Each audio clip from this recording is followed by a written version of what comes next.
武汉汉口这个疫区，我向大家汇报一下，目前我们整个湖北甚至全国的疫情情况。现在已经有9万多人次，这个病毒的传染几率是多少呢？就是一个人传染之后，如果说他没有被有效的隔离的话，或者说进行有效的治疗的话，他会传染给他身边的14个人，那么这个基数就很大了。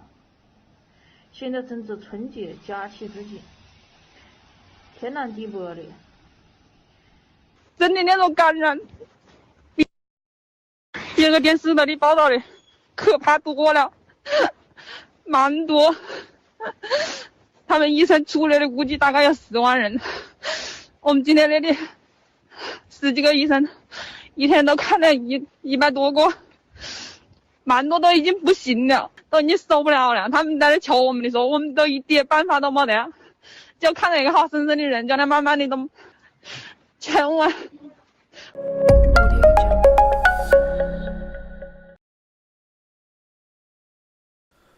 인트로 영상에 대해서 아직 사실 여부는 확인이 안 되고 있습니다. 저게 사실이라면은 폐렴 위험에 대한 인식이 조금 더 높아져야 된다고 생각합니다. 그리고 현재 감염 속도가 생각보다 빠른 속도로 퍼져나가고 있습니다. 현재 보고 계신 거는 WTO에서 WTO 상황실에서 올라오고 있는 감염자 인원표입니다.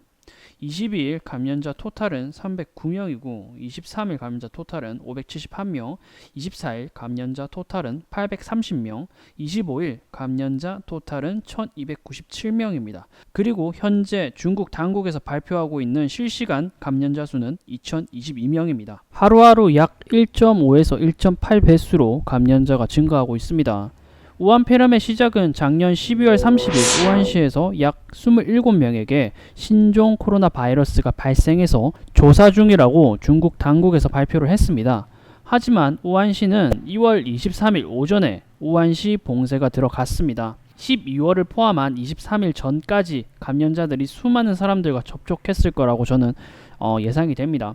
슈퍼보균자는 보통 100명에서 150명가량 감염시킨다고 합니다. 우리나라 또한 메르스 사태 당시 슈퍼보균자가 약 100명 넘게 감염을 시켰습니다. 슈퍼보균자를 너무 많은 기간 동안 방치한 후 23일날 우한시를 봉쇄한 건 굉장히 늦었다고 생각합니다. 첫 황금 방역 시기를 놓쳤다고 판단할 수밖에 없는데요. 또한 우한시는 중국의 배꼽이라 불릴 만큼 많은 중국인들이 이동하는 중국의 거점 지역입니다. 그리고 우한시는 약 1100만 명이 거주하고 있습니다. 우리나라의 총 인구수는 약 5200만 명, 우리나라의 총 인구수의 5분의 1이 살고 있는 지역입니다. 그리고 수출, 수입 물품은 모두 우한을 경유한다고 합니다. 홍콩이나 상하이, 그리고 칭다오, 베이징으로 가기 위해서는 꼭 경유를 하는 지역이라고 합니다. 또한 열차의 중앙지역이며 우한시에서만 열차가 약 3분가량 정차했다 출발을 합니다. 그렇기 때문에 23일 우한을 봉쇄한 것은 상당히 늦은 시간입니다. 우한 폐렴은 사스와 비슷하게 잠복기가 짧게는 3에서 4일, 길게는 최장 14일이라고 합니다. 그렇기 때문에 지금 나오는 감염자들은 1차 슈퍼보균자들에 의해서 감염된 사람이라고 보여지는데요. 다음 감염자 확산이 이루어질 것이라 판단되는 건 춘절 기간이 끝난 1월 마지막 주와 2월 중순까지 2차 여파가 있을 거라고 저는 생각합니다. 현재 중국의 경제 상황은 미중 무역이 1차 타협이라는 기대감 때문에 작년 11월부터죠. 침체 국면에서 확장 국면으로 다시 진입한 구간입니다. 작년 중국 GDP 경제 성장률은 간신히 6%대를 지키면서 끝났는데, 하지만 여기서 우한 여파가 커지면 커질수록 다시 6%대 이하로 떨어질 수 있을 것이라고 생각되어집니다. 중국 제조업 PMI 지수도 큰 바운더리로 회복하고 있는 상황입니다. 이제 막 회복 구간으로 들어선 중국에겐 우한 폐렴에 대한 여파가 크면 클수록, 길면 길수록 치명적일 수 있다고 저는 보고 있습니다. 이게 좀 과거 사스 때와 좀 다른 게, 사스 당시 중국이 글로벌에 기여하는 기여도는 약 8.7%, 지금 2020년 보고서에 의하면 앞으로 중국이 글로벌에 기여하는 기여도는 약 20%대가 넘을 거라고 보고 있다고 합니다. 그렇기 때문에 우한 이슈가 커지면 커질수록 그 여파는 한국과 미국까지 퍼질 수 있는 상황입니다. 바이러스 때문에 경제적 손실 규모는 굉장히 큽니다. 몇 년 전에 한국의 메르스 바이러스 사태 때만 해도 한국의 경제적 손실은 굉장히 컸습니다. 그때 당시 경제 성장률이 0.15포인트에서 1.0포인트까지 내려갈 수 있다고 전망을 했었습니다. 그리고 그때 당시 수원 평택 지역에 있는 롯데마트는 약 15%가량 매출액이 감소했다고 합니다. 크게 타격을 받았던 호텔 쪽도 예약 취소율이 40%에서 50% 수준이었다고 합니다.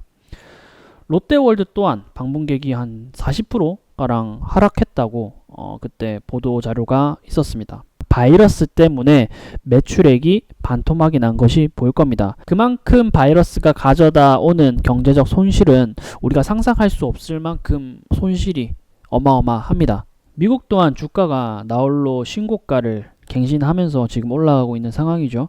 여기서 문제점은 미국의 기업은 현재 시점에서 지수가 계속 신고가를 갱신할 만큼 기업들이 큰 이익을 보고 있는 건 아닙니다.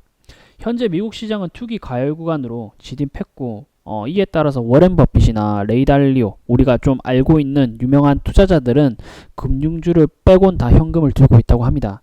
우한 폐렴 첫 감염 사례 발표 모든 나라 지수가 조정을 받기 시작했습니다. 우리나라 또한 설 시작하기 전에 조정이 시작했죠. 우리나라는 중국과 마찬가지로 메르스 때 얼어붙은 소비와 그리고 중국의 사드 보복, 일본의 반도체 다양한 악재에서 이제 회복하고 있는 구간이었는데 여기서 우한 폐렴 이슈가 조정 트리거가 될 수 있다고 생각합니다. 확산 속도와 사망자 수가 늘어나면 늘어날수록 그리고 길어지면 길어질수록 우리가 생각하고 있는 이 조정폭이 좀 클 거라고 생각되어집니다. 사스 때와는 다르게 중국의 기여도가 굉장히 높아졌고 그리고 금리 또한 작년부터 해서 저금리로 가고 있는 상황이죠. 사스 때 금리가 빠르게 회복할 수 있었던 상황이었지만 지금은 반대로 회복하기 굉장히 힘든 구간입니다. 이 말은 사스 때와는 다르게 경제 회복률 또한 더딜 거라고 생각합니다. 그렇기 때문에 이 여파가 빠른 시일 내에 정리되었으면 하는 작은 바람이 있습니다. 아까 전에 말씀드렸다시피 다음 2차 확산은 2월 중순까지 계속 이어질 겁니다. 그렇기 때문에 현재부터 2월까지는 특이한 매수보다는 관망 구간으로 지켜보는 게 좀 현명하지 않나 생각해보고, 제가 보고 있는 포인트는 우한 폐렴의 감염 속도와 사망자 수가 점차적으로 줄어드는 구간입니다. 그때까지는 다소 방어적인 포지션 또는 단기 포지션으로 짧게 가지고 가는 것이 저는 좋다고 봅니다. 영상은 여기서 끝마치도록 하겠습니다. 감사합니다.